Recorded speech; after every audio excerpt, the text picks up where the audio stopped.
This podcast is brought to you by Soulphoodie with a PH. Soulphoodie is the go-to platform that highlights the stories and showcases the talents of brothers and sisters who are innovating and creating in the world of food and beverage.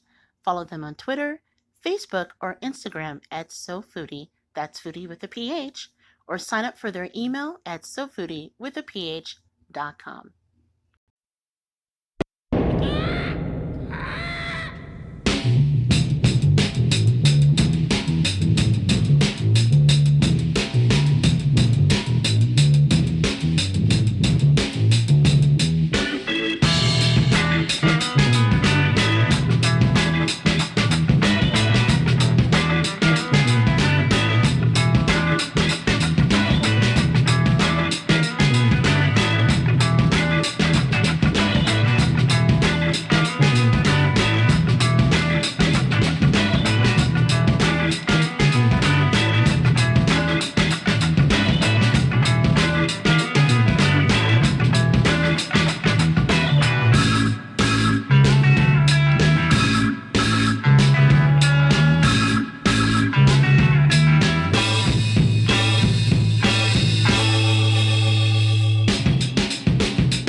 Everybody, this is JJ Outlaw and T Outlaw, and you are listening to a new episode of the Gourmet Goober podcast. You can find me on Twitter at JJ Outlaw. I'm always on Instagram at Gourmet Goober, and I'm here always with my BFF, I don't want to say co-host. You are my co-host on the show. We're co-hosts, but not in life.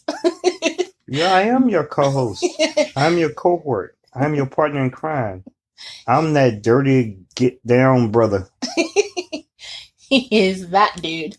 That's right. You will refer to me as that dude for the moment. Anyway, T Outlaw, how are you doing today, babe?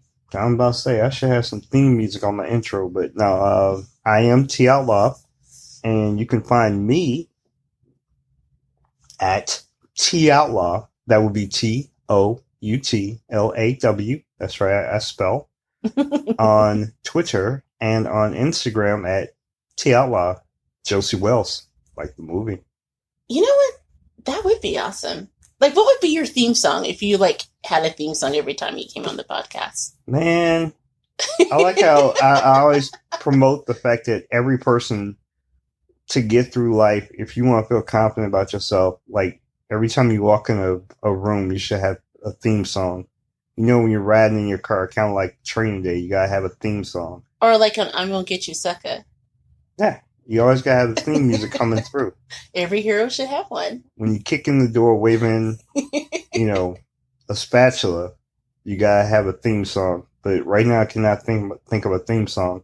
Oh, I know my theme song. It would be, there's a song by a group called Fort Minor, and they have this song called Remember the Name. And I first heard it on NBA on TNT during the playoffs. Okay. It was part of their marketing. And you guys, if you haven't heard it, please Google it. It is such a badass theme song. Like, every time I want to get hyped up about something, I play it. It's really, really good.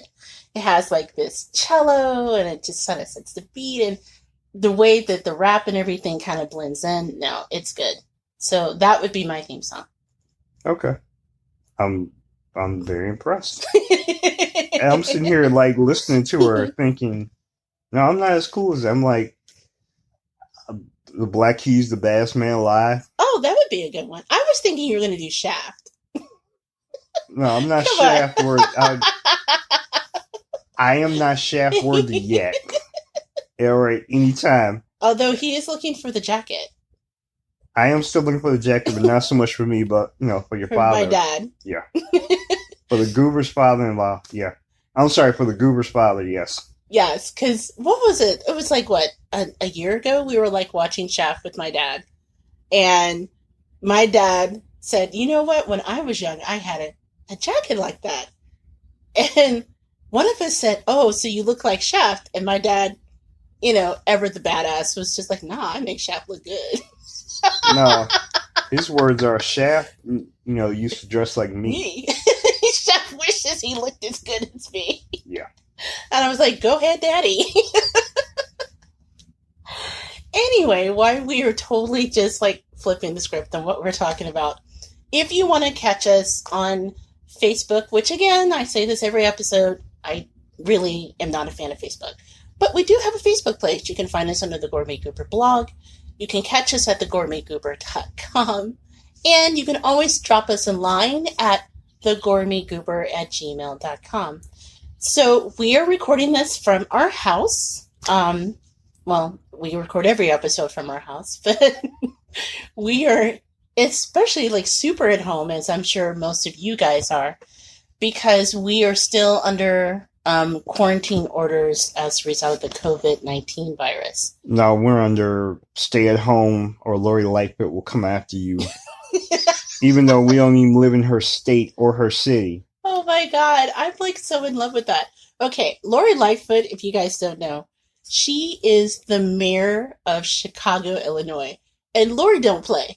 She has this way of like staring down at people during her press conferences talking about the COVID-19 pandemic. And she just like through the camera just like bears into your soul like, okay, I'm staying home. I don't even live in Chicago. I'm not going anywhere. There are these hilarious memes you can find it. What is it called? Like Lori Lightfoot isn't here for your shit, I think is what it's called. Sounds right.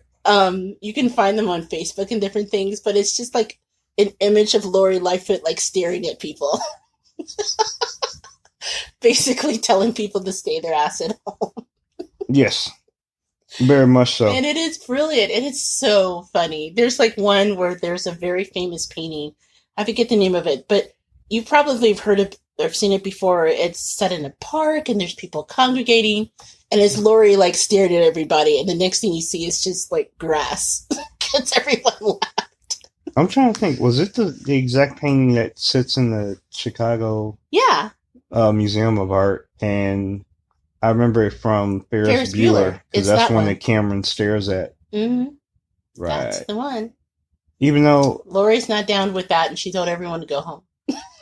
Yeah, because for the people who, like to frequent Chicago parks, the main drive, the main running strip, the main parks, as you will, Lori was not very happy with those people, and she, in so delicate terms, said that she was not happy with this, and she was going to shut everything down. And she did. She, closed down, the Chicago lakefront and everything. Shut down the Bean, shut down every park, was ready to take down basketball courts if she couldn't.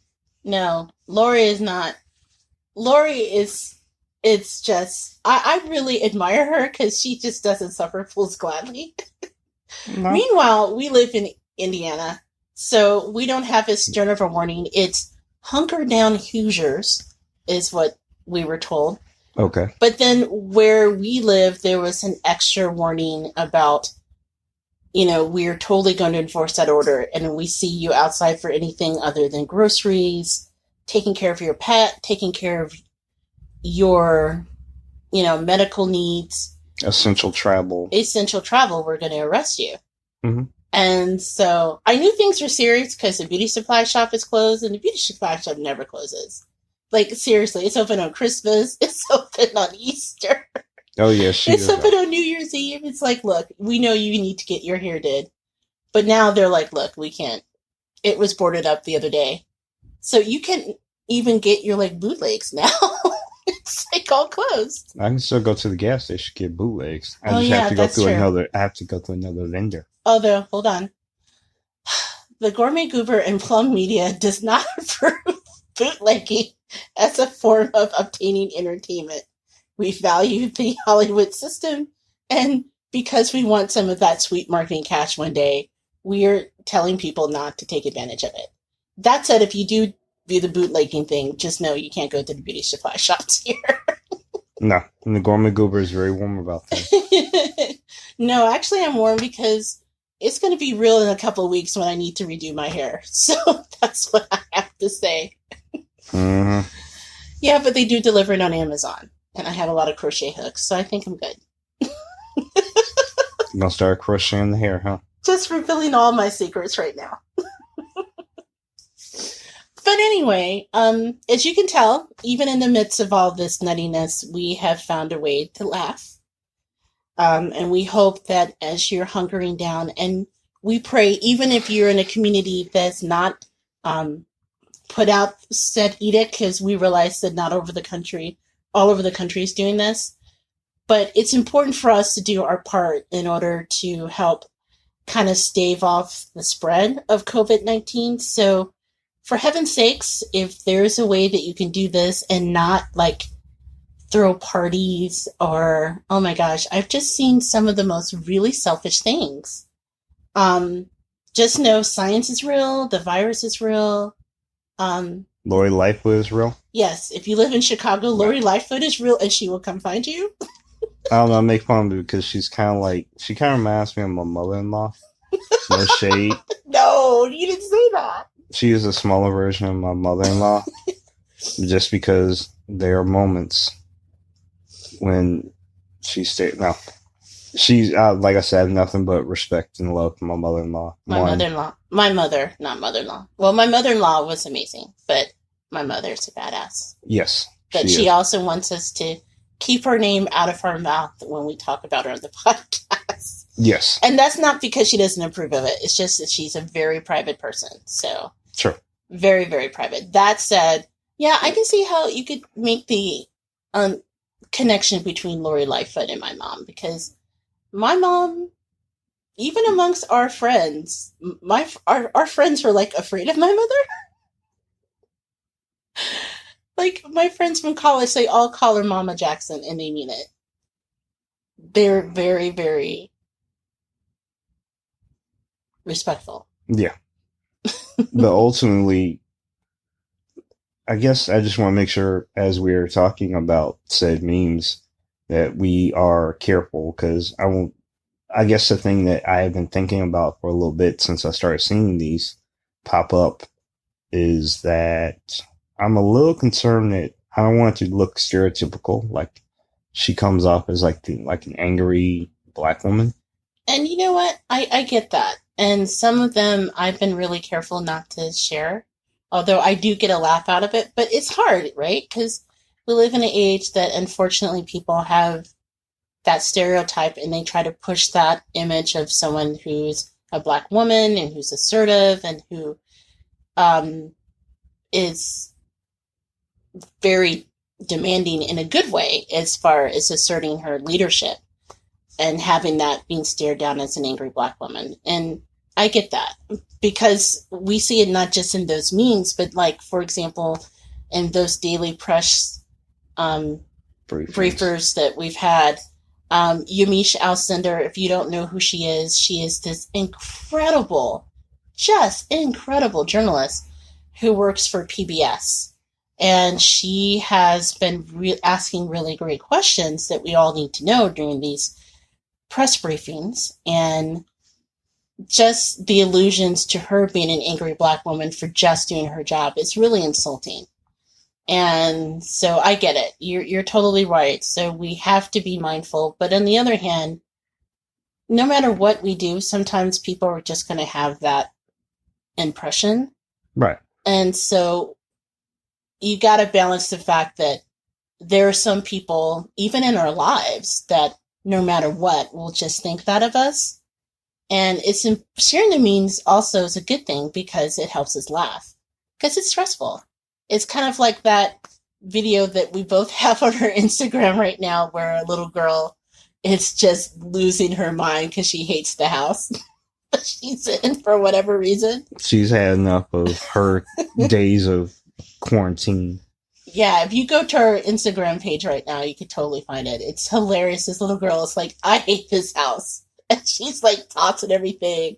And we're all like, yeah, she is us right now. I think she just wants to go out and play with her little friends. I get it.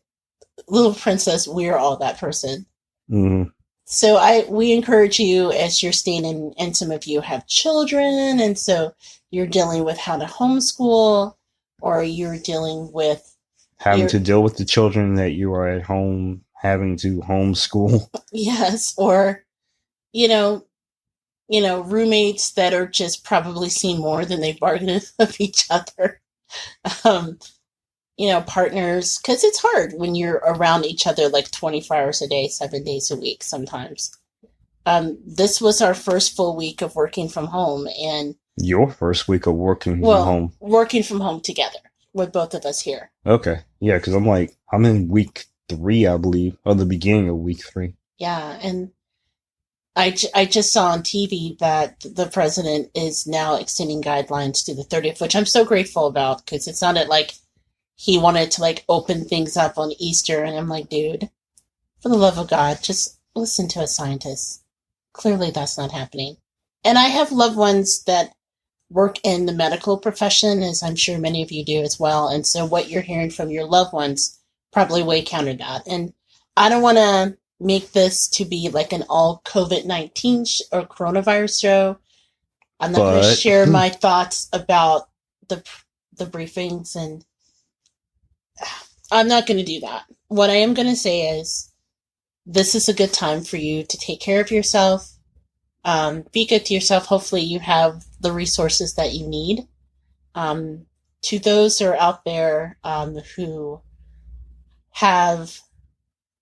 who work in the restaurant industry, just to let you know, we're wrapping up the show a little differently than we do every week, and you'll hear a little bit later, where we've decided to turn the best thing we ate this week into ways that you can support the restaurant industry and ways that you can support those who are first line,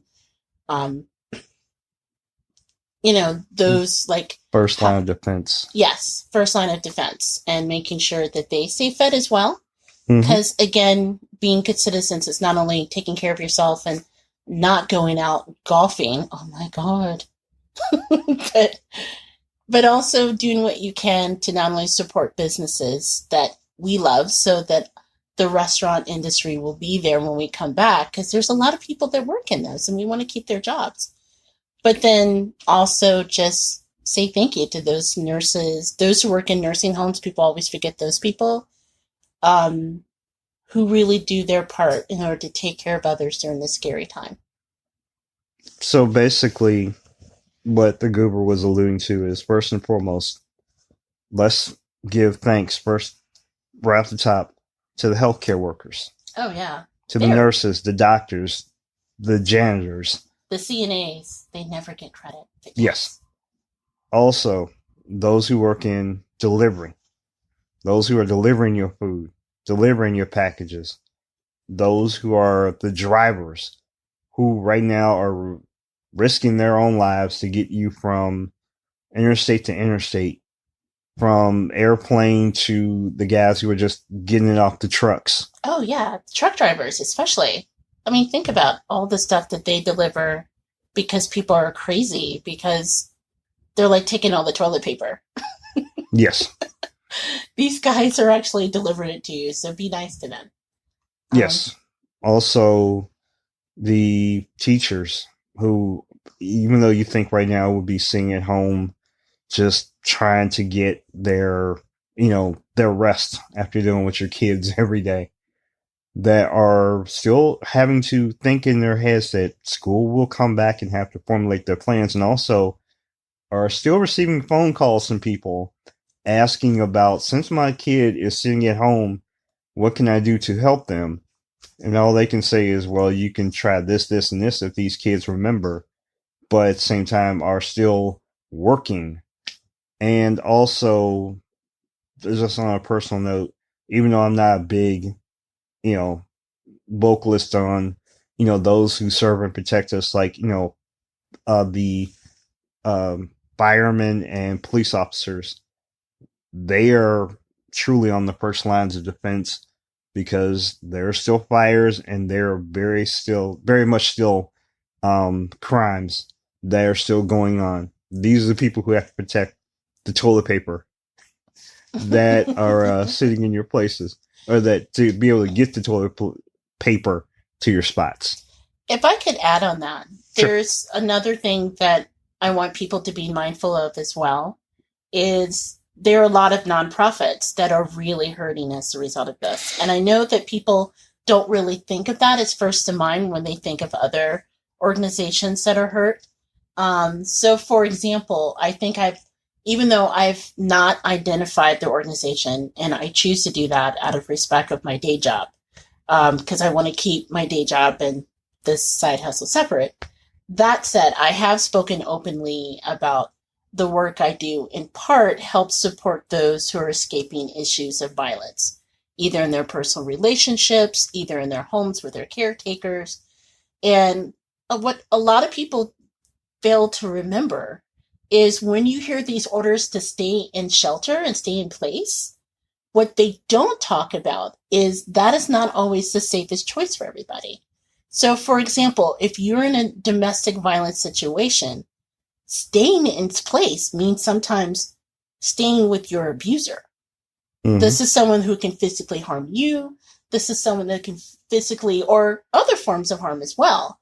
Keep in mind, there are other forms of abuse besides just abuse. So, physical abuse, rather. So there's economic abuse. So your abuser could prevent you, especially during this time where getting access to like resources is so hard, could monetarily withhold funds that are needed to take care of your children and yourself. Mm-hmm. They can emotionally abuse you. I mean, there's a wealth of ways that are out there. So I want to remind everybody that during this time, being a good citizen also means listening out for those that may be in these vulnerable situations, because shelter in place could be a life or death situation for them. Even through these difficult times, the great thing is there are a lot of resources that are available. There's domestic violence hotlines that I know that are still operating, even though many of these nonprofits are at a reduced staffing, mine included. In fact, in many major cities, the really awesome thing is, and I can't speak for every city, but I know in the city of Chicago, for example, people don't realize this because domestic violence is really prevalent. Like 1 in 4 women and 1 in 7 men have experienced at least one instance of domestic violence at least once in their life. And in the city of Chicago, a city that has millions of people, there's only 150 beds total for those who are escaping incidents of domestic violence. So what the city of Chicago is doing is a lot of these hotels that are vacant, they're turning those into places that these people can go to not only lower the amount of incidents of homelessness, because many people who are homeless are domestic violence and other abuse survivors, but by doing this, it kind of gives them a means of helping to control the spread of the virus amongst those populations. So it's definitely a win-win. So I do want to remind people of that as well. And there are lots of resources that are out there, but just be mindful of that because that's something that's not really talked about. Outside of that, though, I know this is a time that we normally speak individually about our weeks, but since our weeks has been together, I know that this segment's going a little differently than others in the past. There have been some bright spots, though. There have been bright spots. Yes, there have been a lot of good binge watching of good stuff.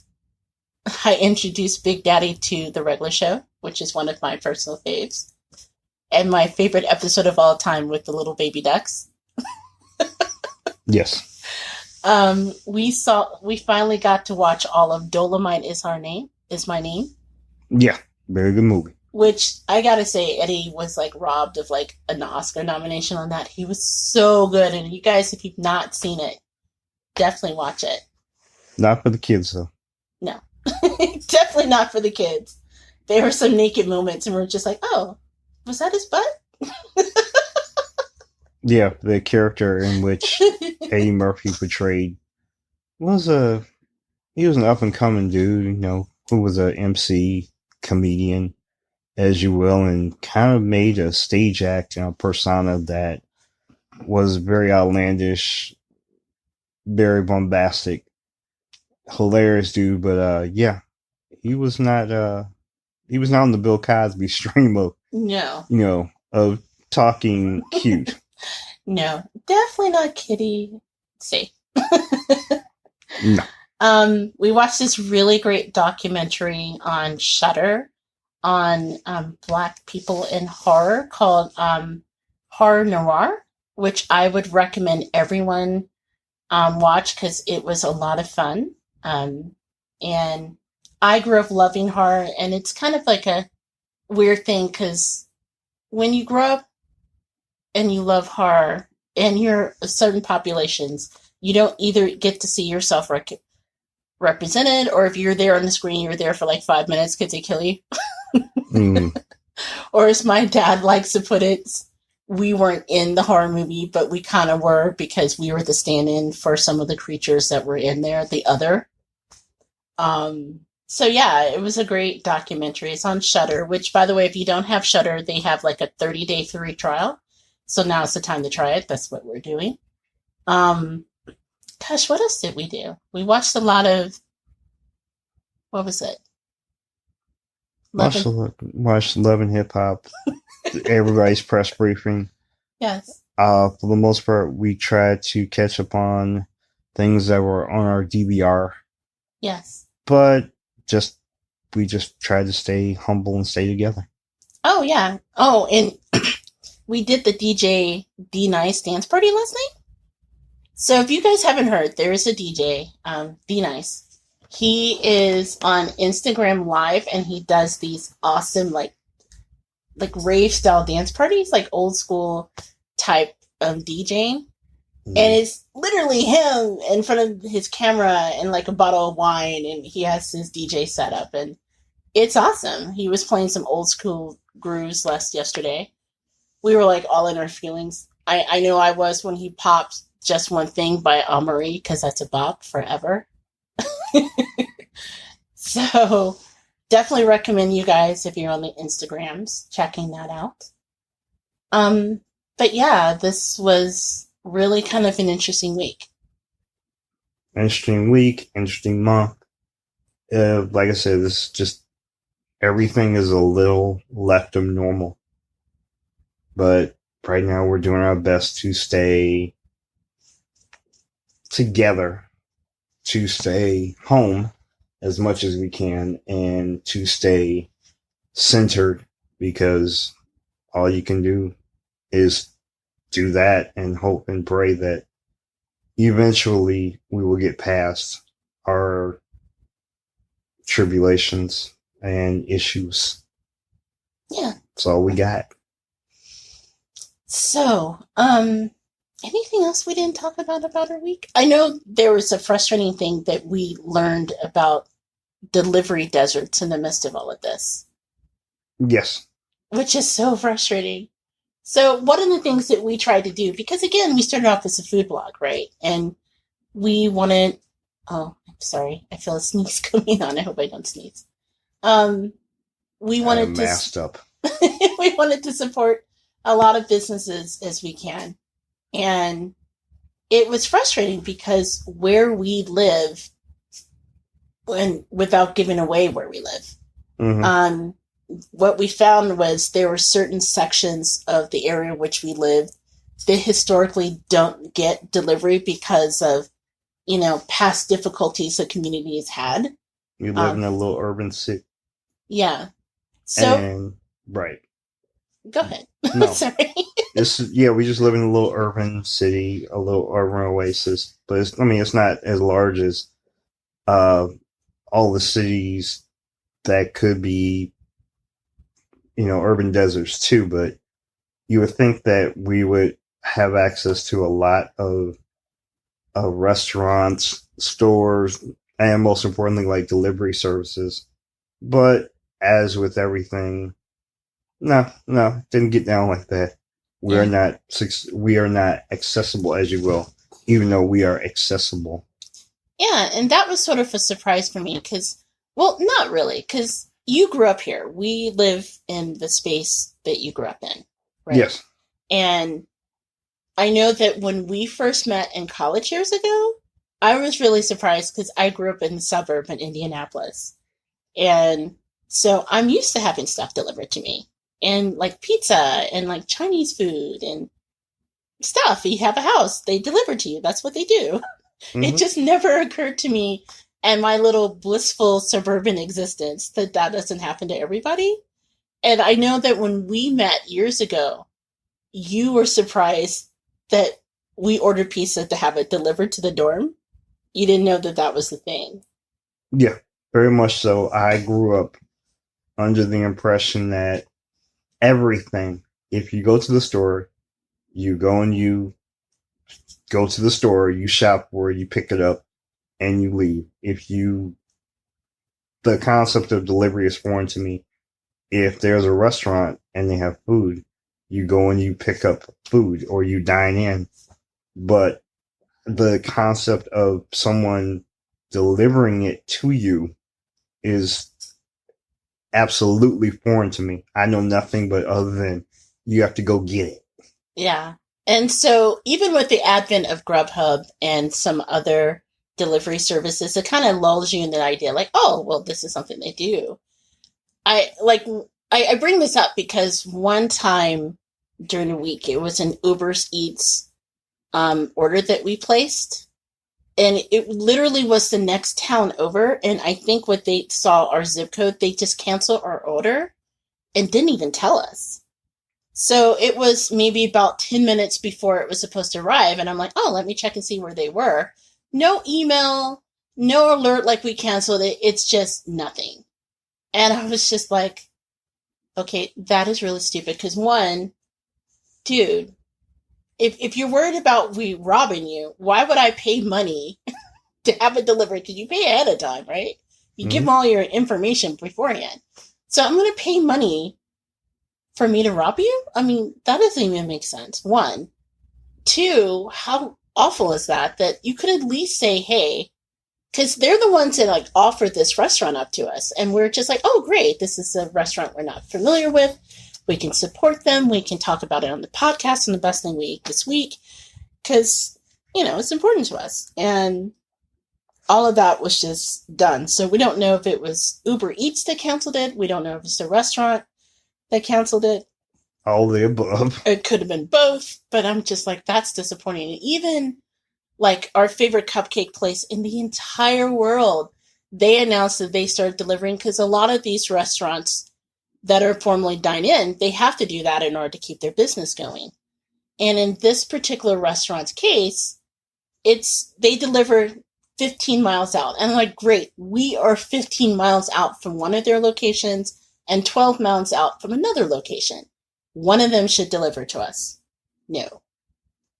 In fact, the delivery company that they work with doesn't even focus on the area. They focus on every other location, oddly enough, except for 2 areas in the region. I think it's us in East Chicago. And I'm just like, that's kind of interesting. Exactly. Really interesting. Yes.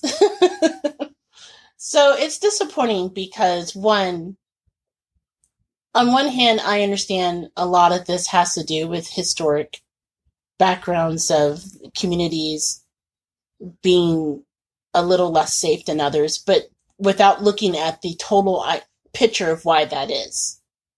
Right? No. So it could be like... Yeah. We could play the game, but I'm pulling the Band-Aid off right now. Okay. I mean, we can play nice, but I grew up here, so I know it. So thus, as I've spoken before, let's quit playing around. I mean, is it because I am who I am? Possibly. Is it because this is just not, your money place? Possibly. But no, let's quit messing around. They just don't want to deliver here. And if you want to give up the money and hand it to them, shouldn't they want to accept it? That's what I was thinking. Right. But the thing is, since they think that they can suffice without having, taken our money, then it lends me to think that maybe we shouldn't be giving some of these companies our money. Yeah. But at the same time, I'm like, yeah, I would like to go to, certain bakeries, certain stores, frequent certain delivery services. But at the same time, if they don't want to give to us, why should we give to them? And, it's not just us. I imagine that there's certain places. And we're gentrified. Yeah. Let's not go there.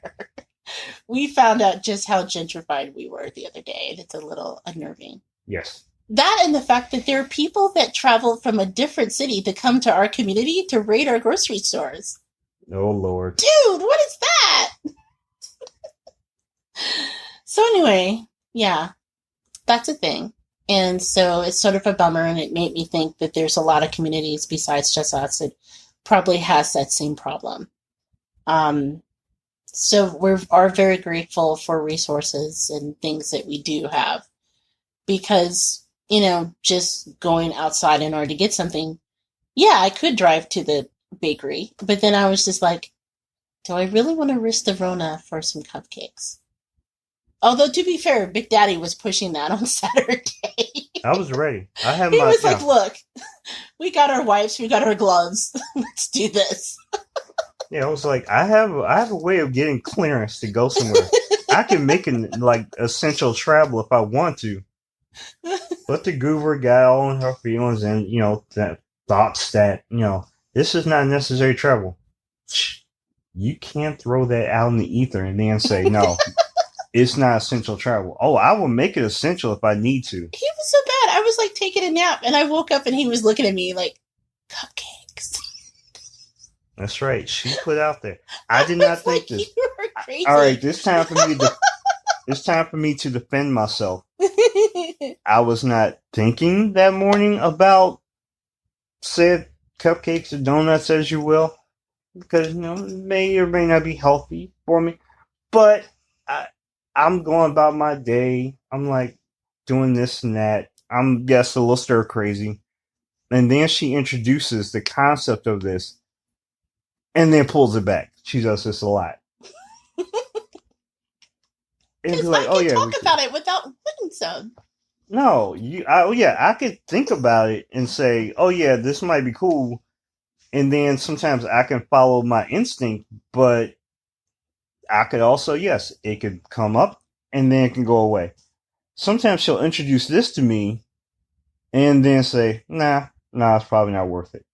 No, you can't introduce things like this in my mind and not think, can we get away with this? No, she introduced it.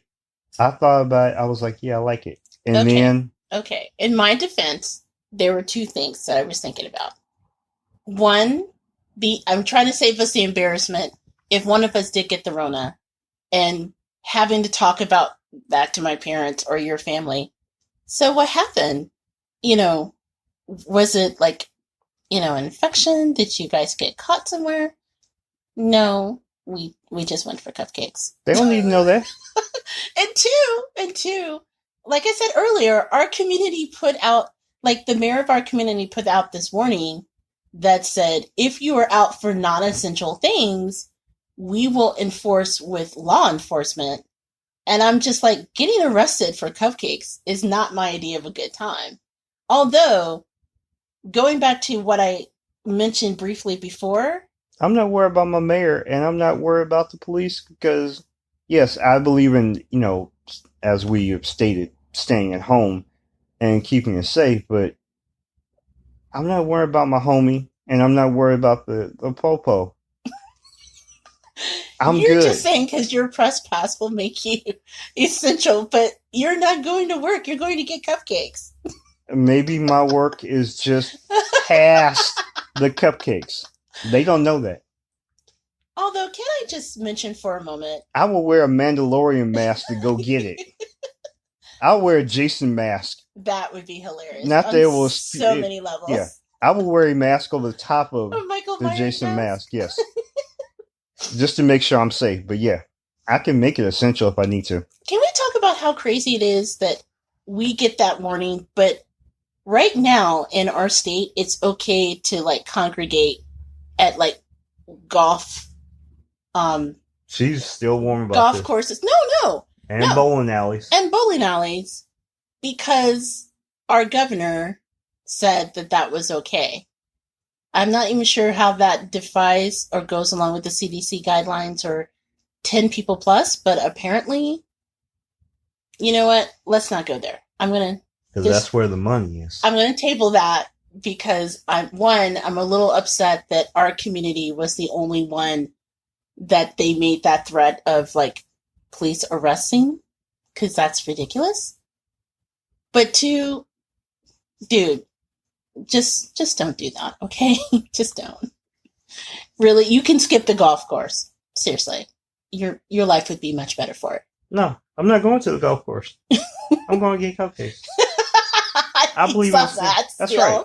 So I'm social distancing on the path to get my cupcakes. I'm not trying to swing a golf club, even though I have one in the trunk, just in case the police stop me. Oh, that was going to be his alibi too. If we get pulled over, he's like, wait, and pull out the golf club. See, we were going golfing. That would have been okay. That would be essential. That would be a nice trick, because I have one club in the trunk. Well, they don't need to see all of them. They can just see one. Yeah, they're going to like think, oh yeah, you're going to the golf course with a putter. Although I don't know anything about golf, so my only reference is like Who's the Caddy? That really bad movie with the fat boys back in the day. Oh my goodness. And maybe Caddyshack. I do know that. I've seen that a lot. Mm. So. Tin Cup?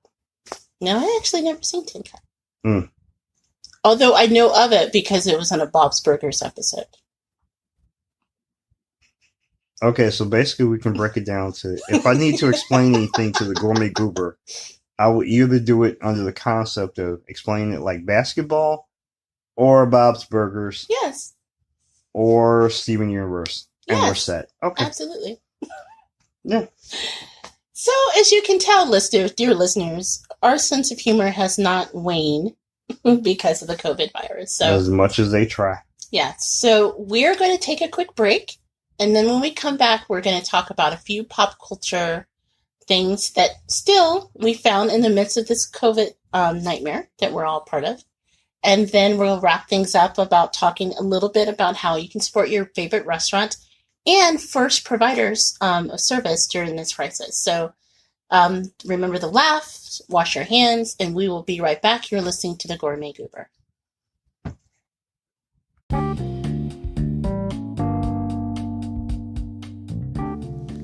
Hey Gooberland, this is JJ Outlaw, better known as the Gourmet Goober.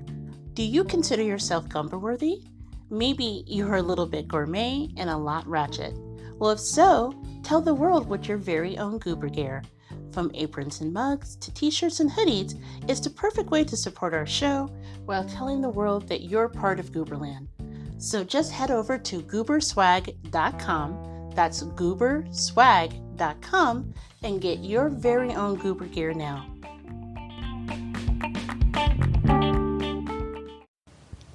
Hey everyone, this is JJ Outlaw. Hi, I'm T Outlaw again. And we are back with our pop culture segment that we call What's Eating Us. That's when we share some news about the intersection of food and pop culture that got our eye this week. As we talked about before the break, everything is the coronavirus. So we kind of struggled because we wanted to talk about things that didn't have to do with the coronavirus. And believe it or not, of our three segments, or three items in this segment, 2 of the 3 has nothing to do with the coronavirus. So I'm impressed. Yes. But yeah, it did. It took some digging. It took some digging. And some luck. Well, one thing that we do want to call attention to, as we're getting started, is as many of us are working from home now, and many of us are actually ordering more stuff from Amazon, from Instacart, from maybe curbside shopping at your favorite grocery store if you can't have your delivery done. They are a lot of people that work in the food industry that are basically, or related food and other product industries, shall we say, that are pretty much at the front line of making sure that our conveniences are met so that we can social distance and flatten the curve, as they say. But as you can imagine, in many of these locations and positions, the environments are less than ideal. Okay. And so as a result, there has been, within the past week or so, or actually even within the past couple of days, how there has been some strikes that are announced for organizations that have been affected by the coronavirus. So, for example, Instacart actually just announced a strike recently, just calling attention to the fact that in that particular work environment, and if you're not familiar with Instacart because it's not around the country, it may go by different names. There are other organizations rather that does the same thing. Like Mercado is one that works with small independent grocery stores, and Shipped is another one. And I admit, at one point, I even did ship for a short time, which was actually pretty fun because I love grocery shopping. But for many reasons, it was probably not the best ideal for me. Really? I really enjoyed it. Just as a side note, I did. But I had some very strange responses. Requests or? Well, no, my responses to stuff, I discovered that I became quite judgmental of the orders that came in. You were judging their items? I told you about that. Like, I would shop for people. And I don't want to go into detail. I don't want to go too far off our story. Were there a lot of calls for potato salad? Oddly enough, yes. Or ingredients to make potato salad? Oddly enough, yes. And look, I'm not going to go there. Although I just found myself like for example, there's a lot of people who made requests for like Tony's Pizza, which is like the worst. And they would be out of it, right? And I would recommend, I personally had this pizza line. It's really, really good. No. They just want like the most basic food, and it's a foodie. I found myself like, oh, okay, that's what you're feeding your family. Okay, good stuff. So they were cool with just basic pizza out the box. I found myself really looking and judging their choices like, oh my gosh, you were having, like, okay, the mac and cheese, and we talked about this before, right? About how the mac and cheese and like the blue box, the basic stuff with the powder. Are we talking about the Kraft mac and cheese? Yes. Okay. I was trying not to name the brand, only because one, the basic stuff with the blue powder is actually very popular in a lot of places in the country. Like, we have a lot of listeners in Canada, and it's a thing in Canada. That's the Canadians' problem. Go ahead and blame Canada. I'm not blaming Canada. I'm just saying that there are better mac and cheese out there. And so after getting... Are you a mac and cheese snob? Yes, I am. And we've talked about this last week. Okay. If you could see her face right now, she's very conflicted. I'm trying to stay... Look. Okay, let's go back to the story, but no. Okay. The ship shop was not for me, because you were going to these really fancy, like, places that I would drop off. I mean, fancy for where we live. And I'm just like, and you ordered that? Okay. Maybe that's how you save money. I don't... Okay, so back to the story at hand. I can see you're definitely in your feelings. The mac and cheese orders were traumatic, okay? Okay. Anyway, taking all the jokes out of it, we want to respect, and I wanted to call attention to this because we really don't give a lot of thought as to the conditions that a lot of the people are working in who place our orders. And, for many of these people that are striking now, it's not always easy for them. So that grocery stores have heightened risk for COVID-19, because think about it, there's items they're pulling off the shelves, they're interacting with other shoppers. In many cases, although, to be fair, when you work for a company like Shipt or Instacart, what happens is they give you like a preloaded special card that you use to pay. Okay. But in many cases, you'll still have to go to like a place in order to put your card in if you do self-serve or things like that, because you have so much time in order to collect the order and then deliver it that you're still very much exposed to the coronavirus.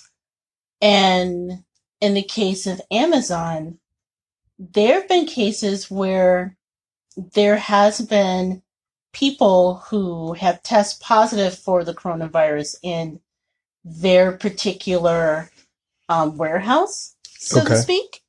And they're not shutting down these warehouses. They're not doing proper precautions in many cases because of the way that warehouse works actually happens, where you can actually be in a small space and you're filling orders and boxes to ship, and they're not practicing proper social distancing practices. Okay. Shopping personal. Okay, I realize I just said practice twice there. No, it's okay. We get the point. But the whole point is that, it's been a pretty frenzy month of shopping and staying at home and people trying to fill their needs while staying away from large crowds.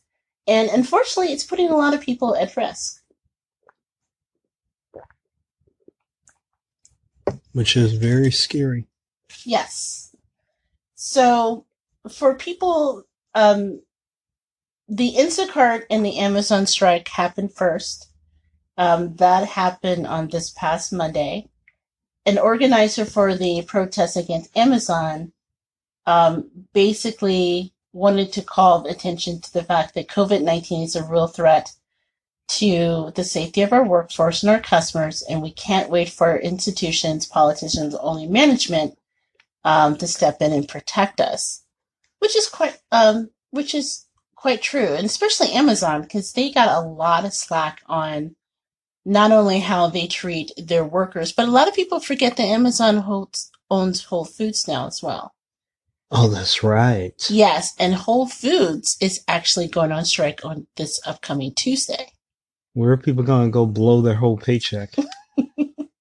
Well, there are many places that you can go, but I think that it's a good thing and to kind of talk about it. In fact, they are going to be doing what they call a global sick out on March 31st. Like a blue flu? Mm-hmm. So Okay. all across the country, staff members at Whole Foods are going to be calling sick to call attention to the fact that they want more protections in the case of, workers are looking for just the basics.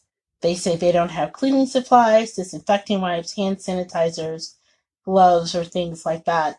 And then also, in the case of Whole Foods, it's actually really bizarre because we all know that Whole Foods and Amazon is owned by Jeff Bezos, which is one of the wealthiest people in the world, yes. In the world, yeah. And he actually was asking shoppers to donate to help pay for his employees' sick time if they happen to get sick from the coronavirus. Yes. Or in the case of the employees, he was asking for the employees to donate their paid time off to their coworkers in order to cover that if they get sick.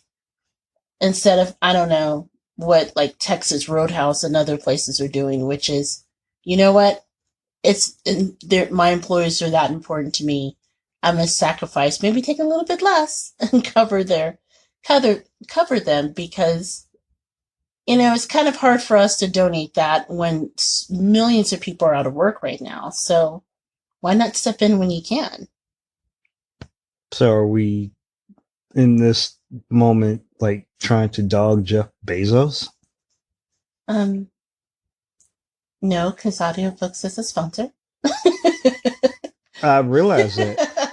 And I'm actually at this moment, I'm not specifically defending Jeff Bezos, but for a man who's coming off like a very rough divorce and some, was it hacking issues with people getting his information? I'm of the opinion that, I want to make sure that these people who are doing a tremendous job, almost not nearly to the fact of, the healthcare workers and other people, but they are definitely on the front lines too. And I'm very much resonant in knowing that, yes, these people are getting their wants and needs. And yeah, pay them and, make sure that they have PPEs and other things to protect them. At the same time, Yeah, Jeff Bezos needs, he's got to protect that money because his wife is, ooh, she got that cash. Well, okay. I'm not going to get into the personal side of things, but he did kind of create that himself. No one told him to cheat. Yeah, but he didn't Um, see this coming. no, no one told him to cheat. So, and it's not like she took the cash from him. She helped him build Amazon. Oh, that's great and all. But Jeff got half his money right now. Look, So Jeff yeah. decided to go the Mfufu route. Okay, that was like, Yes, we know Jeff did some things, and this is not purely about Jeff Bezos and what he's asking his employees to do. But yes, it would be really, for as much as Amazon and their public image has gone up and down, and the necessity of them and other companies associated with this are to us right now, it would really help if, I'm not jumping on like, union issues, but yeah, pay the people, help them out. well, okay. All jokes aside, first of all, to go back to what you said, yes, Audible is a sponsor of the show, and we are very proud of Audible being a sponsor of the show. That said, when I said that earlier, I was only kidding. Let me just say that because obviously, at the end of the day, the content is ours. And I don't want to necessarily say a sponsor would ever affect our decision to say things on the show because otherwise we're bought and paid for, and that's not necessarily true. Yeah, we're sorry, So, Audible.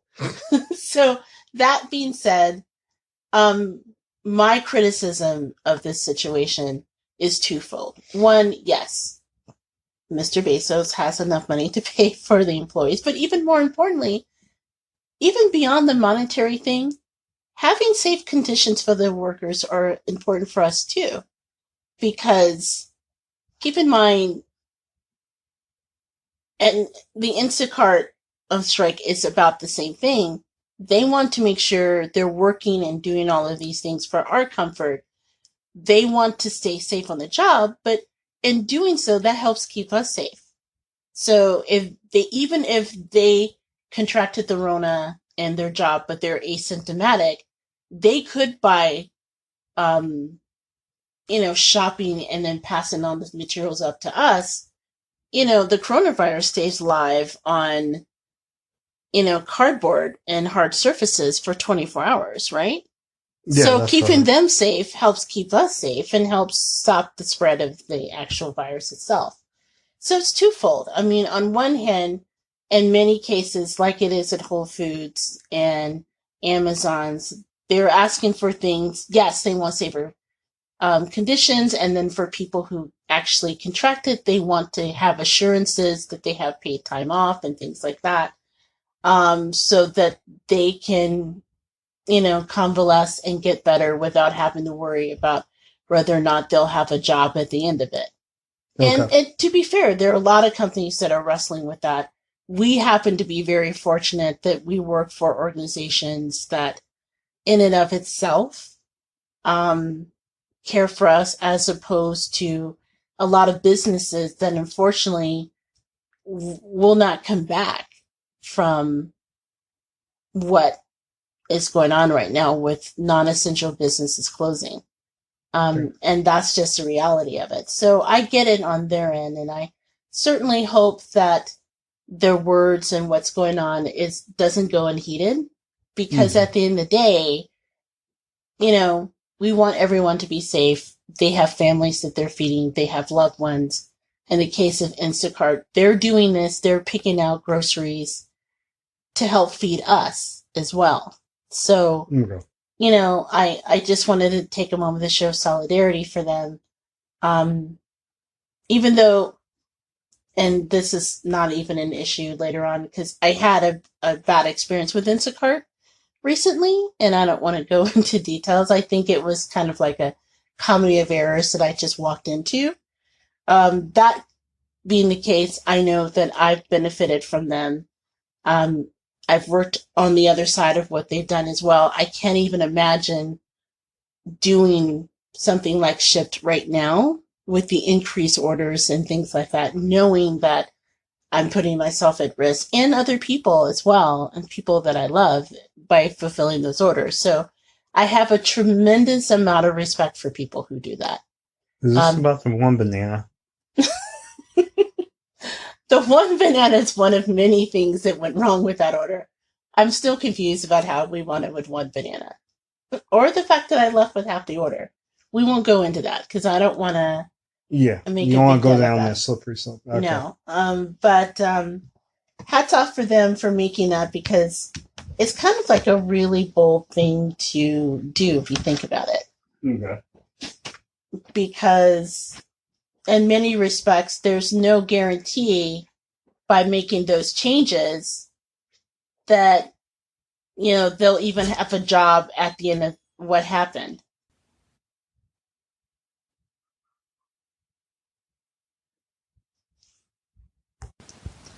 So again, hats off to, the people at Amazon and Instacart and Whole Foods. Thank you for calling attention to this much needed thing, and certainly hope that as, hopefully the media and everyone covers it, that they, rightfully, call attention to the risk to the families for people who are making our lives more comfortable. Before wrapping up, just as a reminder, wanted to tell everyone, be a little kinder. Make sure that you tip well, especially those people who come out for Instacart. Don't be that person. Yeah, because they're doing it for our benefit. And without them, they're a very vital part of the front line of protecting us. And much respect to them because it's a kind of a scary time for them to do that job too. And I get it. It's having one of my first jobs when I was working my way through school was working in a warehouse, and I know those conditions, and I can only imagine on the scale of shipping and things they do for Amazon how hard it is right now for them to stay safe and healthy. So I hope they're calling attention to that will give them the means necessary in order to get some meaningful changes. Fair enough. Outside of that, couple other things came up this week that we thought was kind of interesting to share. One was actually something that happened on Twitter just a couple of days ago, and it was a conversation that was sparked by Houston Astros player Justin Verlander. And apparently there was a family argument that he actually took to social media and got a lot of answers. And he tweeted on the 28th of March, "Okay, family argument that needs settling. Which is your favorite flavor of Pop-Tarts?" Now, he only gave two choices, s'mores or chocolate fudge. Side note, obviously s'mores is the better one of the two. Okay. Just saying in case there's any type of confusion. I'm here to tell you it's the s'mores. But there was a lot of responses that were really hilarious. People who took offense at the idea that any answer other than strawberry milkshake is clearly the wrong one. Soledad O'Brien, in my opinion, almost got it right. She said strawberry frosted. Soledad, I love you. You're an amazing journalist, but clearly the answer is unfrosted strawberry. Unfrosted strawberry. Unfrosted strawberry. The unfrosted strawberry is the best one. But there was a very righteous argument led by Michael Schwab where cinnamon sugar is the best one versus brown sugar. I know you don't have any thoughts on this because... Oh, I have thoughts, but I don't know if it's so much about the inanimate flavor of Pop-Tarts. I'm just saying, well...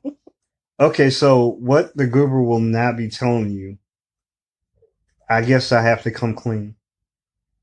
Up until, 2 years ago? Yes. I went through 40-something years of life without ever eating a Pop-Tart. Which I don't understand. How is that even possible? We grew up in the 80s, man. Yes. My parents did not want... They didn't give me Pop-Tarts. Okay. Just picture this. what was it, 2017, 2018? What are you, Sophia from Golden Girls? Picture this. Chicagoland, 2018. A wife just happens to have a conversation with her husband about Pop-Tarts. And then, out of the blue, he says, well, I wouldn't know. I've never had one. And it was just like, I clutched my chest. I literally did. I was like, Like, how, oh my bars and stars. how do you live on this earth? How do you call yourself a Gen Xer if you've never had a Pop-Tart? I was shocked. I was literally shocked. I was like, I thought I knew you. You were just for... This verklempt you, doesn't it? And then, no. And then, didn't I like march you to the store and we bought some Pop-Tarts? And I made him try it. Yeah, they were pretty decent. So yes, in now 40, my mid-40s, I have had a total of two Pop-Tarts. So I am on the Pop-Tart. My Pop-Tart cherry is, well, we're just going to say, yes, I have had a Pop-Tart. It was good. I've only had two total. But, okay. First of all, I don't understand why you just only had two.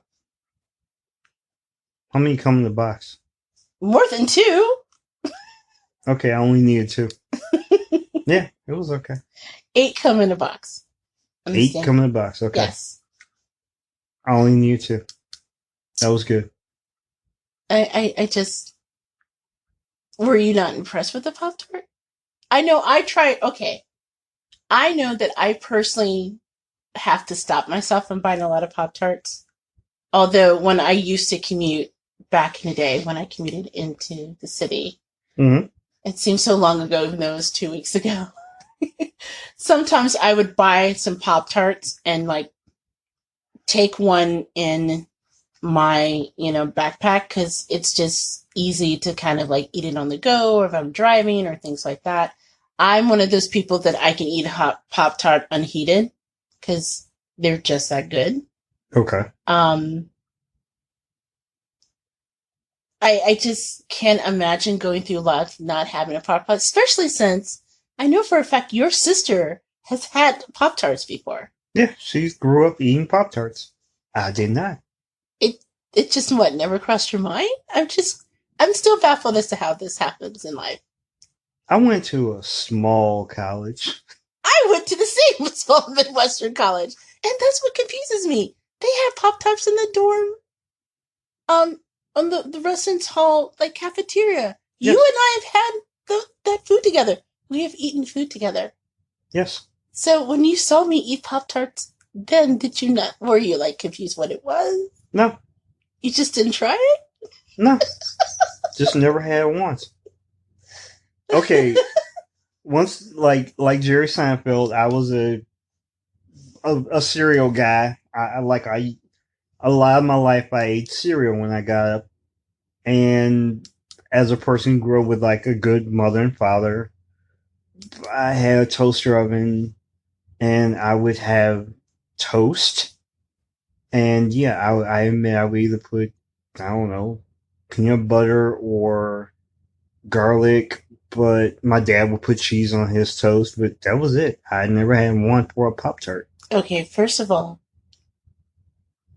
are you clutching your chest? Yes, because my family also had toast. Good for you. Toast is not the same as Pop-Tarts. Okay. So you can have both, and my family were really great parents as well. They just, sometimes they knew that we wanted a Pop-Tart. It was easy. You threw it in the toaster.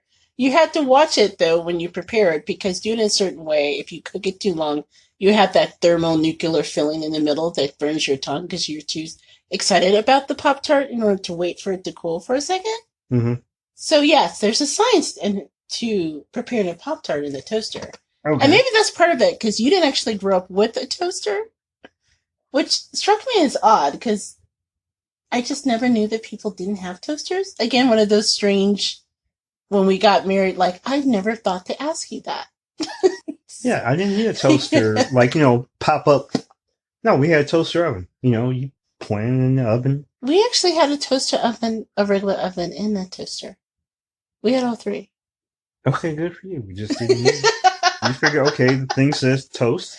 You put cheese or garlic or a little sprinkle of cinnamon on it. Toast.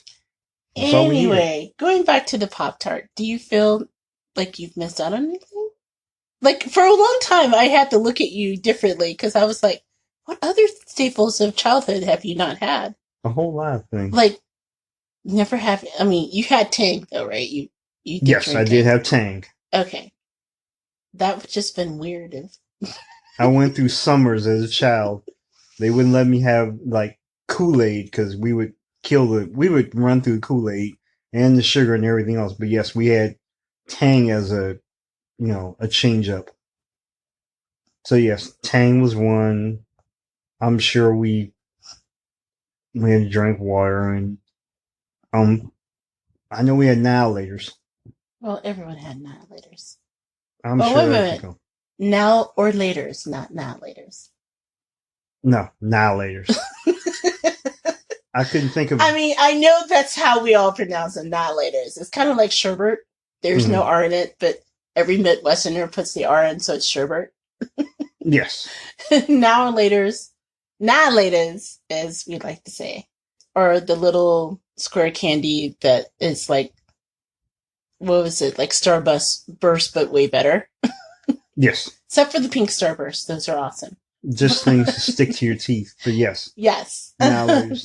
But yes, back to the conversation at hand. Yes, steering us back to it. In my expert opinion, Pop-Tarts, chocolate. That's it. That's all I need. That was the only two I had. I'm good. And it's so cute because my husband, when I first told him the story, he was just like, so is there like a chocolate Pop-Tart? And I'm laughing because there's like a million chocolate Pop-Tarts. There's chocolate fudge, there's s'mores, there's Oreo, like the limited edition. So yeah, there's like lots of chocolate. There you go. I'll choose that. Those are my favorite. Thank you, Justin Verlander, who did he cheat to get, to win this this Pop-Tart discussion? Wow. Because, the Astros have a problem. I was not expecting you to say that. I had taken Astros there. I'm a big fan of the Astros, but, I'm not trying to dig at my second favorite team, but yeah, that would probably be the reason they started this argument. Plus the fact that Justin Verlander is married to model Kate Upton, who was 10 years his junior. And this is the same Justin Upton who forced his 27-year-old wife to watch his opening day no-hitter just to torture her. So thus, I'm worried about Justin Verlander and his Pop-Tart opinions. Okay, I seem to think that there are a lot of unresolved issues related to the story. So we'll probably want to move on and maybe give you an opportunity off the podcast to work through your feelings about Justin Verlander. And Pop-Tarts, yes. But before we do, yes, I do have some helpful facts about Pop-Tarts. Okay. Including the fact that their very existence is due to a screw-up by Kellogg's, a Kellogg's competitor. So basically what that is way back in the 60s, I want to say it's like 1964, the reason why Pop-Tarts exist as well is Kellogg's, and they had, and still do, have a rivalry. They're rivals. We've entered that slap happy stage, people. They're competitors with Post. They're competitors. I was getting to that with Post. And so Post, back in the day, made an announcement like, we have a new product. It's called Country Squares. And of course they said it like that. Country Squares. Look, I was not part of the marketing department. I don't know why they thought that was a cool thing to name them. It was cute. Clearly wasn't the thing. Mm-hmm. However, the thing was, they announced it several months before it went to the market. Okay. So as they were still developing this shelf-stable pastry product that you can cook in your toaster, Kellogg's heard about that and go, perhaps we could make one first. And so they did. And so as a result, Pop-Tarts are a thing. The name Pop-Tarts, just as a heads up, because they didn't want to, repeat Country Squares as a name, they actually got the name from Andy Warhol. So Andy Warhol's, famous pop art movement, Pop-Tarts is actually something that was based on that as well. Okay. So did Post ever come out with Country Squares? They eventually have their own version of Pop-Tarts. I don't think they're called Country Squares anymore. I've had the Post. I think they're called Toastums. Toastums? Toastums. Okay. Look, they're not big on names, okay? It's virtually the same product, though. I see what Post lost. That's probably why they went to, what was it? Was Post the one that made Sugar Smacks or something? I think so. Okay. Yeah, that's right. And it used to be Golden. No, it was Sugar Smacks. And then people realized, okay, maybe I shouldn't feed my kids this. And they're like, we know, we'll change the name. They're Golden Crisp, but it's the same thing. Cool. Now, one thing I've always wondered, and there's actually someone who wrote about this, is why is it that Pop-Tarts comes in pairs? So when you get like a thing of Pop-Tarts, like in a box of 8, like we talked about earlier, each package has 2. And I had those 2. Yes, you just ate 1 package and you were done. Yes. Well, in the book, Better Than Homemade, Amazing Foods That Change the Way We Eat, author Carolyn Wyman actually solved this mystery. So if the serving size for Pop-Tart is just 1 pastry, why are you forced to take 2 of them? Why are they packaged in pairs? Bill Post revealed that the decision to do this had more to do with economic than portion control. The machines needed to wrap Pop-Tarts in foil weren't cheap. And when the pastries were proven to be, they weren't sure they're going to sell it, basically. Kellogg's didn't want to make any unnecessary investments. By doubling down on how many Pop-Tarts was in each package, they could cut their machinery budget in half. By the time that Pop-Tarts were a hit, people were just used to the double packages, and so they never changed it. This is some weird, wild stuff. I like that. That's a good idea. This is also why you see Twinkies and most of the Hostess cakes in 2s so they could save, wrapping space. I never really thought about that. But I've actually seen single-wrapped Twinkies before. Really? Yeah. I've seen those. Oh, and the individual, munch packets sometimes. Yes, why are you talking like that? I don't know. I'm having a bad Johnny Carson, rethinking. A lot of our listeners don't know who Johnny Carson is. Damn, am I old? Yes, that was a bad Johnny Carson impersonation, but yes. On top of, yes. Okay, so they come in 2s. Yes. Okay. Also, and you probably didn't recognize this because you're not a Pop-Tart aficionado like I am, but... I'm a what? You're not a Pop-Tart aficionado like I am. You're a Pop-Tart snob. Look, I've eaten a lot of Pop-Tarts, okay? I was a latchkey kid growing up. Pop-Tarts fed me a long time, okay? Okay. Well, the holes in Pop-Tarts, because you may not have noticed when you ate those 2, that there were actually holes in them. And that is actually for a specific reason. Those holes are known as Docker holes, and they're a crucial part of every Pop-Tart's makeup. According to Adweek, without the holes, steam would collect in the pastry, resulting in a soggy Pop-Tart. I did not know that. Also, although frosted Pop-Tarts are by far the more popular form of Pop-Tarts, Okay. when they were first created years and years ago, back in 1964, the first prototype of the frosted Pop-Tarts were the result of sending regular Pop-Tarts through a machine that was used to ice cookies. So when he was all excited, like, dude, I invented frosted Pop-Tarts, okay? But their boss was concerned that the frosting wouldn't withstand the toaster's heat without melting. And they actually almost nixed the idea of doing the frosted Pop-Tart, which by far, like I said, there are just like a gazillion forms of like frosted Pop-Tarts. It's really hard to find the unfrosted ones, at least here. Okay. So it's interesting that those were almost not invented or released. So once again, are you a frosted or an unfrosted Pop-Tart type? I'm definitely an unfrosted. I mean, don't get me wrong, I've eaten the frosted kind, but they're almost too sweet. And the unfrosted, it just tastes more like a regular pastry for me. And so I just happen to really love the unfrosted ones. But here's a weird thing. Believe it or not, the unfrosted Pop-Tarts have more calories than the frosted ones. How is that possible? I have no idea. But they're actually unearthed, and recently in 2010, someone was doing like a study of like a comparison health-wise. And the frosted strawberry Pop-Tarts actually has 200 calories, while the unfrosted Pop-Tarts have 10 extra. So they have 210 calories. That whole 10 calories. Yes. Oh, okay. So they actually, there was a lot of people who were curious as to why the hell that was. And so the website Quartz actually was able to solve the reason why there's the extra 10 calories.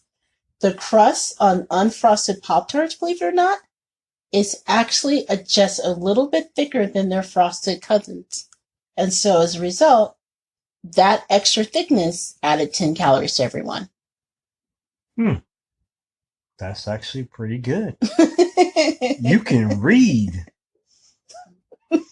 I'm so proud of you, but yeah, that actually, okay, that makes sense. You are just really crunchy tonight. Yes, I am. About Pop-Tarts. Well, in conclusion then, you'll probably love this last story, which has brought a lot of frustration to you because you don't understand why it exists. But Snoop Dogg is rolling out and promoting a new product that you might have seen on Instagram if you've been on the gram lately. Okay. And it is Pig Out Pork Rinds, which are available in original nacho cheese, Texas barbecue, and hella hot flavor. The thing about the Piggy-less Pork Rinds is it's a vegan pork rind. So Pig Out Pork Rinds have no pork. No pork. No pork. Then why are they pork rinds? It's actually started by a company called Outstanding Foods, and they are partnering with Snoop Dogg in order for the rollout. Outstanding Foods was actually created by a former chef at Beyond Beef, or Beyond Meat, which we've talked about before. The same company that makes like the stuff that makes the Beyond Burger and, you know, the Beyond sliders at White Castle. If you guys see his face right now, it's like one of confusion and disgust and... You know, like when we were talking about Pop-Tarts, like I had a little smile on my face. I was like really into this. And then we got to this subject and all of a sudden, so why do they call it pork rinds then? Well, why do they call Impossible Beef and Beyond Beef beef? Technically, there's no beef in it. So why they call it pork rinds then? Because you can try what you want, but if it doesn't have pork in it, or it's not, you know, a composite of some portion of it, if it didn't squeal before it showed up, then it wasn't a pork rind. It's a rind of some cranky composite. Was he high when he was pushing this? You know, it could be, but he's not the only celebrity that's behind it. So they also recently raised about $1.5 million in order to roll this product out. Good for them. And investments were made not only by what I'm assuming is Snoop Dogg, who has been a very vocal spokesperson, but also Nickelodeon star Daniela Monet, and another name Really? that we know, Emily Deschanel. So far, none of this is impressing me. So you're not impressed that Uncle Snoop wants you to eat forkless pork rinds? No. Sorry. Snoop is, Uncle Snoop is, pretty tight. Has some nice rhymes, Dude's been rap game for a long time.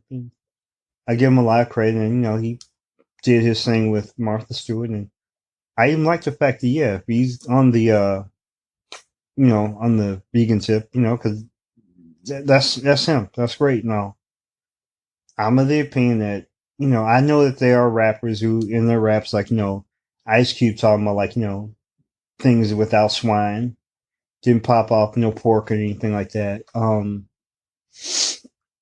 Cooked a breakfast with no hog. That's great.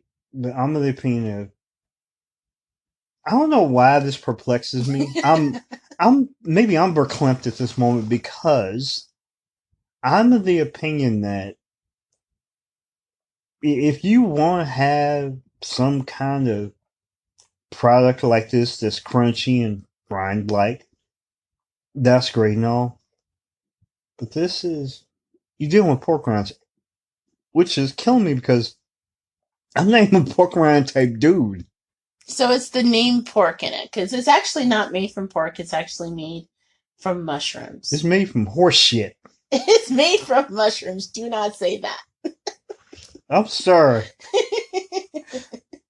I'm stepping with. Let me. Sorry, I want to like fall off my pedestal here, or get off my soapbox. But at the same time, no. Just go ahead and say that they're rinds with. What would you say? Mushrooms? Yes. Mushroom rind doesn't sound as appealing, I guess. Call them mush rinds or something. I don't care.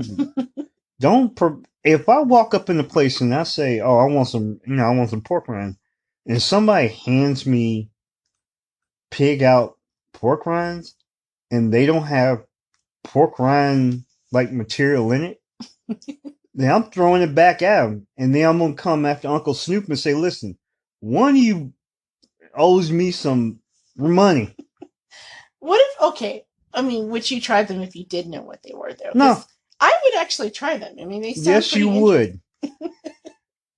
They sound pretty interesting. No, Here's they the don't. thing. Here's the thing, though. Okay. Even though I happen to love pork rinds, I really do. Although I try not to eat them because they are very salty. True. This might be a good alternative because the chips contain 73% less saturated fat and 69% less sodium than traditional pork bacon. It does not contain cholesterol because it's made without animal products.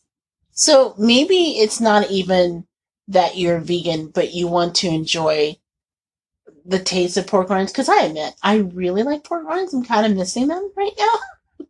So I will almost try to see if they would be a suitable alternative. And no, nothing beats, in my opinion, biting into that, salty goodness of knowing that you're eating the rind of the pork. I mean, when you hit that like particularly crunchy spot, that's a good thing.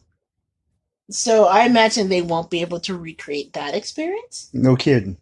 But if it's something that's slightly healthier, as opposed to, like, I think we talked about it previously on the show where they had, and I think it's like the Impossible Sausage that they rolled out at the Consumer Electronics show, which sounds incredible until you find out that it's more fat and more salt than regular sausage.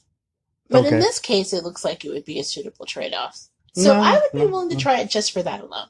No. I mean, you're not sold. Nope.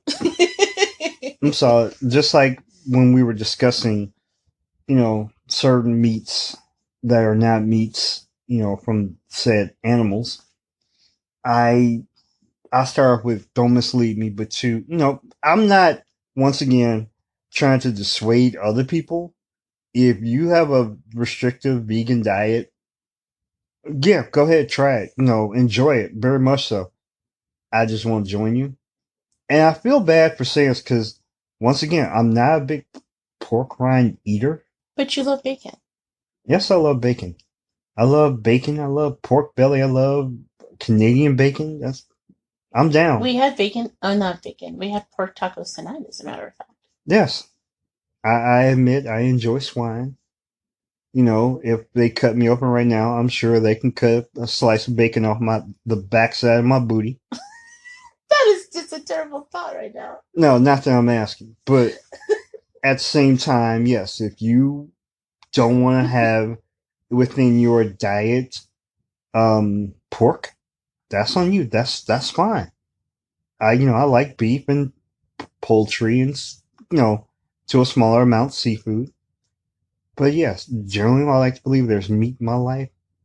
But if you want to try this, be my guest. I just won't be joining you. And don't mislead me with your pork, what was it, Piggy-less Pork Rinds? Well, I think the word pigless implies that there is no pork. So maybe the thing is we need to come up with another way to name it for you. You know, that's another name for pig out, yeah. Anyway, just so you know, they do retail for anyone who wants to try them. They retail for about $3.99 for a 3.5 ounce bag. And you can get it at places like Whole Foods, Kroger, Sprouts, Regums, Fairway, and Plum Market. And 10% of sales that if you go to Snoop's special pig out site, which is piglessrinds.com, actually goes to his charity Snoop Special Stars. So the nonprofit organization provides inner city kids with the opportunity to participate in youth football and cheerleading activities. Okay, yeah, I congratulate Snoop for, donating some of this to his charity. Why not just give Snoop, the $4? You could just give him the money and not have the thing, okay? Yeah. I'm willing to give him, a little bit of change, and keep moving. I will give Snoop $4 or some donation and then go buy me a thing of Doritos. Or go find some maybe less salty pork rinds that are actually pork rinds. But yeah, no, don't plan it. Well, on that note, why Big Daddy kind of mourns the loss of pork in his pork rinds, we're going to take a quick break. And then we're going to come back with, we normally in every podcast with the best thing we ate this week. Mm-hmm. This podcast, though, it's a little different because a lot of the favorite restaurants and places that we like to go to is now closed or maybe have been shuttered or go to a strictly deliver experience because of the coronavirus. So we wanted to give you a couple of heads up on ways that you can actually support your favorite restaurant during this this crisis that's affecting all of us, to ensure that they stay in business, to support the many employees who may depend on tips and things like that, and just special places and events that are already taking place, benefiting both not only the restaurants, but those on the front line of the virus pandemic. So you're listening to the Gourmet Goober, and we will be right back.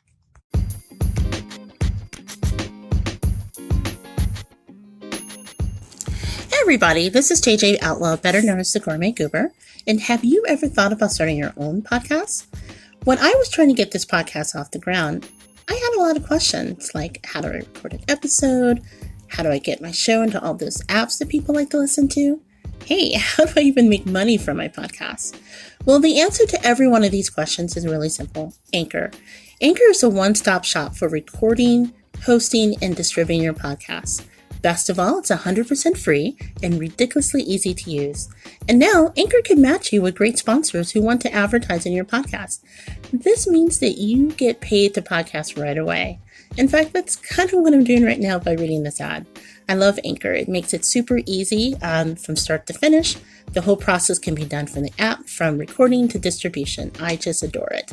So if you've always wanted to start a podcast and while making money doing so, just go to anchor.fm/start to join me and the diverse community of podcasters already using Anchor. That's anchor.fm/start. I can't wait to hear your podcast.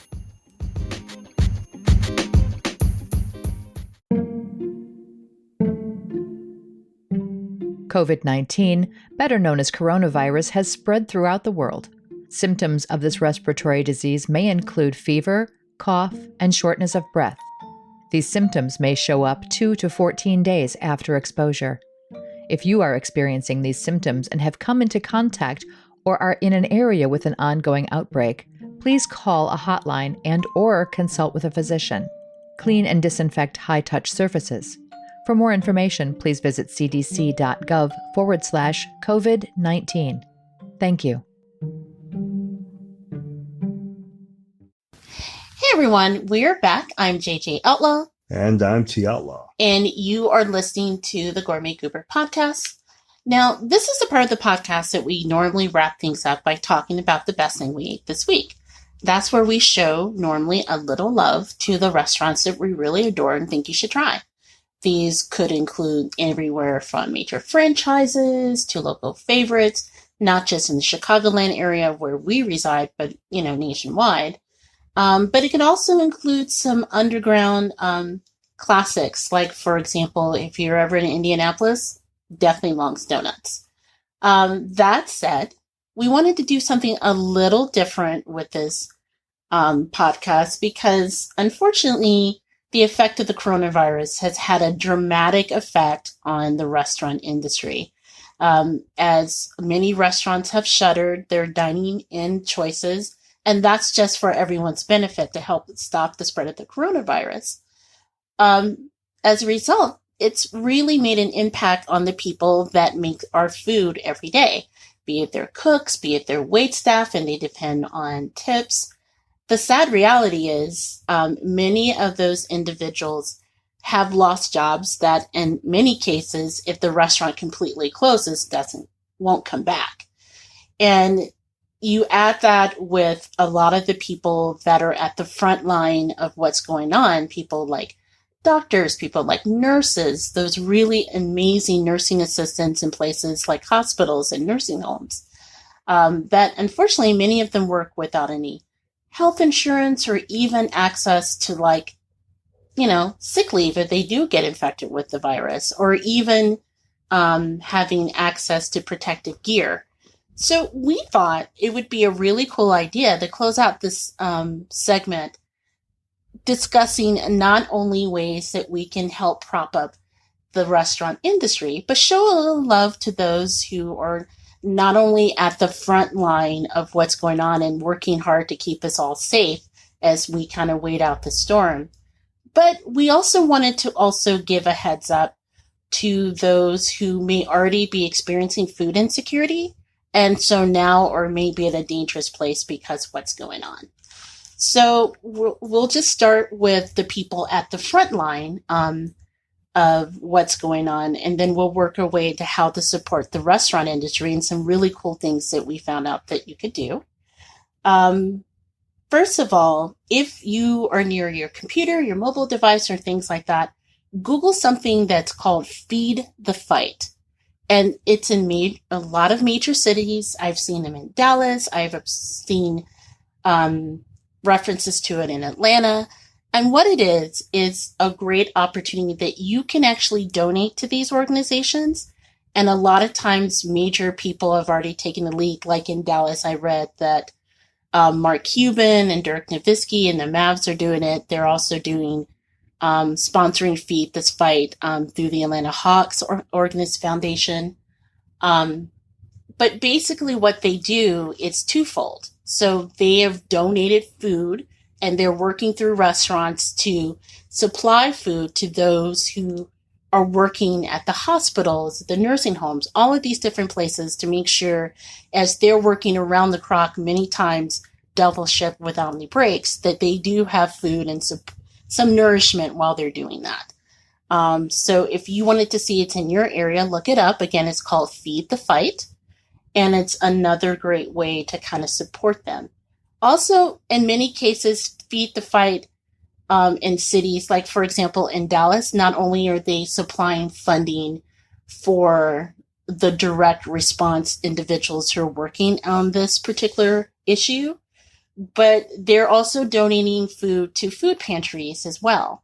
So again, during this time, if you're sheltered in place, if you're already experiencing food insecurity, it's just going to be worse now because you can't go out in many places that have food deserts in order to get food.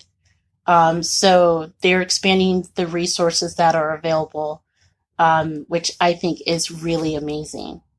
Also in cities like New York in particular, there's another organization that you can go through called Slice the Hunger, I believe? Yeah, Slice Out Hunger. And this is actually pretty cool. So what it is they're pizzerias that are banding together.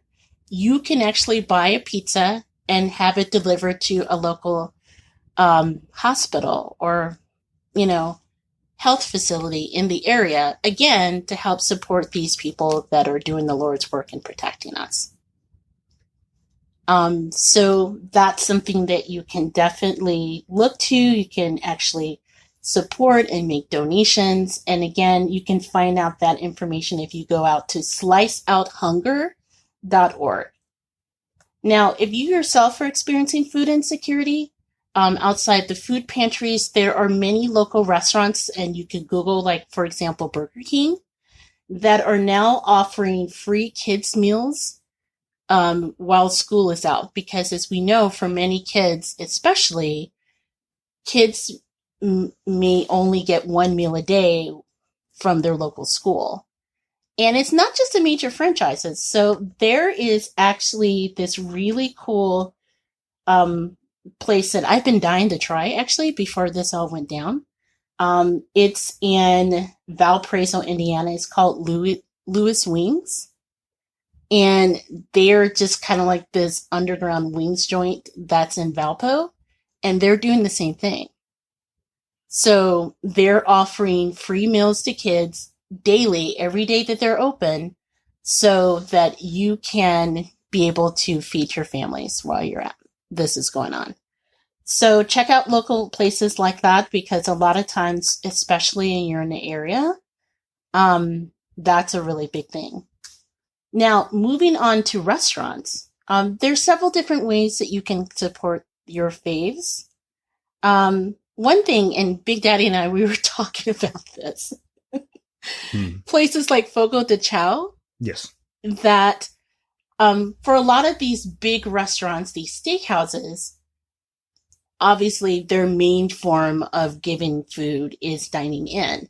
So what they're doing is so really brilliant. And we were actually talking about, because unfortunately the nearest Fogo de Chao is over the state border. And we were talking, is it worth getting arrested for the Fogo de Chao and getting the Rona? But you can actually order the steaks directly from them now. So a lot of the exclusive cuts, like the picanha that I love and I've talked about in the show many, many times, you can actually go and get it ordered ahead of time. They'll package it up for you, and you can prepare it at home. And in many cases, they'll even tell you how to prepare it. Okay. Which is really awesome. Although it was hilarious, because didn't you offer me your press pass so that I can go across the border and get it? Yes. I also made a shout out on social media to anyone who was willing to pick it up and bring it back to us. But no one took me up on it, so. Well, no one wanted to get arrested either. They don't want to run afoul of Lori Lightfoot. She might be a little pissed. I was willing to make it worth their while. Seriously, we were at our dining room table, working on our prospective deadlines. I saw that and I was like, I could totally sneak on this meeting that I'm about to have with the board and drive across the border and get us some picanha steaks.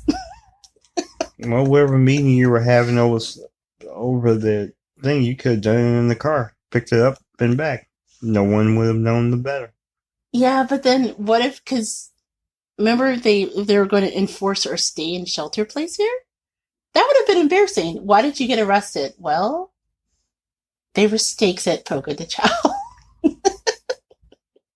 You offer them a cut off the top, and they will accept it.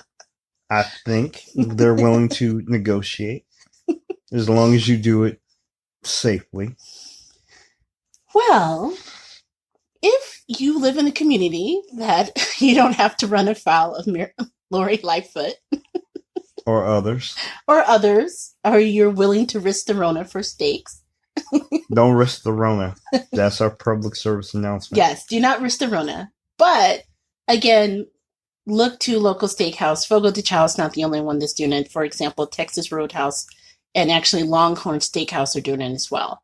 So if you miss your favorite steakhouse, call them up. Maybe they'll be able to prepare, a meat package and let you know how to prepare it at home. Or they could just come pick it up and they'll be willing to, help you out. Now, if you're looking specifically for local restaurants, particularly Black-owned businesses that unfortunately have been exceptionally hard hit by what's going on, because in many times they're located in places that it's difficult to get delivery, like where we talked about earlier, things like that. There is this really cool app that I found out from our friends at Soulphoodie. Okay. Shout out to our collaborators. But it's called EatOkra. You can actually go to EatOkra.com. It's an app that you can get on your phone. It works on both iOS, so you can get it on your Apple as well as Android. And the cool thing is, it'll actually give you listings of local businesses that offer carry out and delivery, local Black businesses. So again, it's a wonderful opportunity to make sure that maybe you'll try something new. Maybe you can support businesses in areas that are often ignored or forgotten. And again, for many of these businesses, you could make all the difference in helping keeping them open. So definitely recommend that. We did check it out. Now, I do want to let people know it's not available in every city. So they do have, again, if you live in a major city like New York, Atlanta, obviously, Chicago, especially, they do have a lot of them. They're not in our neck of the woods just yet. But again, check it out because it may definitely be worth your while. Do these restaurants have to serve okra to be on this? I always wonder. Big Daddy hates okra, except when it's in my gumbo. Don't start the gumbo thing. Let's not go down that path. But no, they don't all serve okra. It's just the name of the app. Okay. Speaking of really cool things that are offered in larger cities, Chicago celebrity chef Rick Bayless, he is the person that runs Frontera Grill. And I know that there's other chefs in different areas as well that is doing this. But what he is offering, if you happen to be a laid out restaurant worker in the city of Chicago, he is actually actively hiring these people. He is bringing together an operation paying laid off workers to make 30-pound boxes of food, which includes produce, bread, and meat. The boxes themselves will be available for pickup for restaurants all throughout the city of Chicago, and they're looking to make over 800 boxes per week. So they're looking to hire a lot of different food workers as well. But the really great thing is he wants to really reach out and get as many people as possible, over 1,000 if possible, because as he said, for many of these workers, again, who rely on tips and things like that, they've lost their livelihood. They may not be eligible for unemployment. And so this is a great way to kind of stay employed while we're going through this. So basically he's making more people show up and produce guacamole. Okay, well, hopefully the guacamole is one of many things. He does make a lot of other good food. Although I have to say, his guacamole is killer. I can't really be around his guacamole mix. I've been known to eat the whole thing myself. Mm-hmm. No judgments, and besides, you don't like guacamole. No, I don't like guacamole, but, Rick Bayless he's basically brought in an army, and I think with help, it's definitely helping out people. But, he needs an army to produce all that guac and other great Frontera Grill dishes. Yes. So I would definitely recommend checking out to see if there are similar things going on in your city. Because part of his efforts are actually being funded by an organization called US Foods, which is a major food distributor with sites all throughout the nation. So there may be an opportunity, particularly if you have been displaced by a closure of your own restaurant, to take part in this, do some really great good, and then finally be able to help support yourself while we're waiting for, whatever to happen. One last thing I do wanted to point out is, say, for instance, if you're not in a major area, but you still want to support the restaurant industry and making sure that your own local restaurants stay open.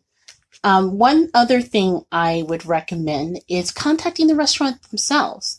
Oftentimes you can do things like buy a gift certificate and hopes that when all of this is over, you can give them some money now, plus you can guarantee that you'll come back for a future visit. You can contact them to find out what their preferred delivery or pickup order is. And the reason why I said call them directly is that there are a lot of ways that you can actually, get takeout, like Grubhub and, DoorDash. There's a million of them. But not all of the promotions that they're offering through these delivery companies are really beneficial for the restaurant. In fact, TheVerge.com actually had this really great story yesterday where it talks about how the Grubhub is promoting a $10 off promotion just to get people to deliver. Mm-hmm. But here's the thing, that is not being passed down onto the restaurant owners. Okay. So they're still charging these restaurants full commission. Many of these restaurants that are already struggling because of lack of sales, and it puts extra pressure on them. So I recommend in all ways possible, give them a call yourself. Let them know that you're really a big fan of theirs. Reach out to them, ask what anything that they can do. And in many cases, the restaurant owners can tell you themselves. Okay. So with that in mind, here's hoping that everyone stays safe. Of course, wash your hands, do all the approved requisite work. Wash your legs. Oh my God. And lotion them. I hope that you wash your legs. That's a conversation for another day. Yes. I'm horrified that people don't do that. You get it. But anyway, you've listened to another episode of The Gourmet Goober. Big Daddy, where can they find you? You can find me, T Outlaw, at T Outlaw on Twitter and on Instagram at T Outlaw Josie Wells, like the movie. Yes. And you can find me at JJ Outlaw on Twitter. You can find us on the Instagram at The Gourmet Goober. And drop us a line. We're at thegourmetgoober@gmail.com. So we always look to hear from you. Oh, one more thing before letting everyone go. And I know this segment went a little longer than normal, but we just want to support really good restaurants when we can.